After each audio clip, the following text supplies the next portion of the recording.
বাতাসে টাকা উঠছে তুমি ভাবলে প্রজাপতি, এবং লিখে ফেললে একটি হালকা রঙিন কবিতা। আকাশে উঠছে যুদ্ধ বিমান, তুমি ভাবলে পাখির ঝাঁক, এবং সেই লিখে ফেললে একাধিক ডানাওয়ালা কবিতা। এইভাবেই তুমি বুলেটকে ভেবেছ লিপস্টিক, বোমার ধোঁয়াকে ভেবেছ মেঘ।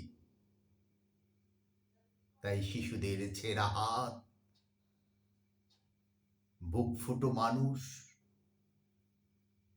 বিধ্বস্ত হাসপাতাল, কিছুই তোমার চোখে পড়েনি। তোমাকে বোকা বললে পুরোটা বলা হলো না। ওয়েস্ট পেপার, বাস্কেটরাও চিৎকার করে বলছে তোমার কবিতা তারা নিতে চায় না।